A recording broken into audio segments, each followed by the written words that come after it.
તો છોટાઉદેપુરના બોડેલીના સુખી સિંચાઈ વિભાગના કર્મચારીઓ જે બિલ્ડિંગમાં રહે છે તેની હાલત અતિ ખરાબ છે। તંત્ર દ્વારા બિલ્ડિંગને તોડી પાડવા માટેની મંજૂરી પણ આપી દેવામાં આવી છે, છતાંય પણ સિંચાઈ વિભાગ આ જર્જરિત બિલ્ડિંગને તોડતું નથી। સાથે જ આ કેમ્પસમાં સિંચાઈ વિભાગની કચેરી અને રેસ્ટ હાઉસ આવેલું છે, તેમાં કર્મચારીઓ સતત આવન જાવન કરતા હોય છે।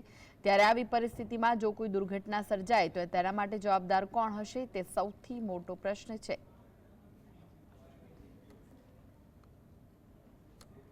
ખાતે સુકી સિંચાઈ વિભાગની કચેરી આવેલી છે, તેના કેમ્પસની અંદર રહેણાંક ક્વાર્ટર્સ આવ્યા છે અને રેસ્ટ હાઉસ પણ આવેલી છે। આપ તસવીરોમાં જોઈ રહ્યા છો, આ રહેણાંક ક્વાર્ટર્સ કર્મચારીઓના હતા, તે એક પછી એક વરસાદની અંદર ધરાશય થઈ રહ્યા છે। આવા 25 બિલ્ડિંગો છે અને આવા જર્જરિત બની ગયેલા છે, વારાઘડીએ બિલ્ડિંગો ધરાશય થાય છે। સિંચાઈ વિભાગે સરકાર પાસે આ બિલ્ડિંગો તોડવા માટે 3 વખત જેટલી દરખાસ્તો કરી છે, પરંતુ આજ દિન સુધી સરકારે મંજૂરી આપી નથી। જ્યારે આ જ કેમ્પસમાંથી નાના ભૂલકાઓ સ્કૂલે પસાર થાય છે, અલીપુરા વિસ્તાર નજીકમાં આવેલો છે, અનેક રસ્તાઓ આવેલા છે, ત્યારે કોઈ બાળક દબાઈ જશે ત્યારે કોની જવાબદારી? મહત્વની બાબત એ છે કે સરકાર આવા બિલ્ડિંગો તોડવા માટે કેમ પ્રયાસ કરતી નથી? સિંચાઈ વિભાગના અધિકારીઓના જણાવ્યા મુજબ આવા બિલ્ડિંગો તોડવા માટે દરખાસ્ત અગાઉ મોકલી હતી, પરંતુ તોડવાની મંજૂરી આપવામાં આવી નથી।